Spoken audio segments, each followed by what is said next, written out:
FIFA উইন্ডোতে উপমহাদেশের অন্য দেশগুলো যখন সুযোগটা পুরো কাজে লাগাবে, বাংলাদেশ তখন খেলবে মাত্র একটি ম্যাচ। প্রতিপক্ষ সংযুক্ত আরব আমিরাত। ২৬ ফেব্রুয়ারি ম্যাচটি খেলতে ইতিমধ্যে দুবাইতে পৌঁছেছে বাংলাদেশ নারী ফুটবল দল। ম্যাচটি শুরু হবে বাংলাদেশ সময় রাত ৯:৩০টায়। এরপর অবশ্য ২ মার্চ আরেকটি ম্যাচ খেলবে বাংলাদেশ, ফিফা উইন্ডোর বাইরে হওয়ায় যেটিকে প্রস্তুতি ম্যাচ হিসেবে ধরা হবে। টানা দুটি সাফে চ্যাম্পিয়ন বাংলাদেশ দলের গুরুত্বপূর্ণ ১৮ ফুটবলার নেই এই দলে। সাবিনা, সানজিদা, মানিকা চাকমা সহ বিদ্রোহী নারী ফুটবলারদের সবাই ছুটি নিয়ে ক্যাম্প ছেড়েছেন। সবশেষ সাফের দল থেকে ৮ জন আছেন ২৩ সদস্যের নতুন দলে। এই ৮ জনের মধ্যে সাফের একাদশে শুধু খেলেছেন নতুন অধিনায়ক আফিদা খন্দকার। বাকি ১৫ জনই অনূর্ধ্ব ২০ দলের, যাদের মধ্যে ৯ ফুটবলার একেবারে নতুন, আন্তর্জাতিক অঙ্গনে যাদের কোনো অভিজ্ঞতা নেই।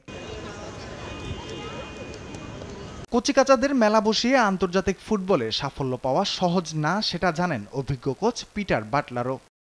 আমরা যে পর্যায়ে আছি সেটা নিয়ে আমাদের বাস্তববাদী হতে হবে। এই দলটা নতুন, তাই ধৈর্য ধরতে হবে। তাদের উপর অনেক আস্থা রেখেছি আমি। অধিনায়ক হিসেবে সাবিনা যুগের অবসান হয়েছে এরই মধ্যে। সাবিনার উত্তরসূরি আফিদাও যেন ভয়ডরহীন। আমি চাপ অনুভব করছি না, সিনিয়রদের অভাবও অনুভব করছি না, কারণ আগেও আমি এদের সঙ্গে নিয়ে খেলেছি অনূর্ধ্ব ১৯ ও অনূর্ধ্ব ২০ দলের হয়ে।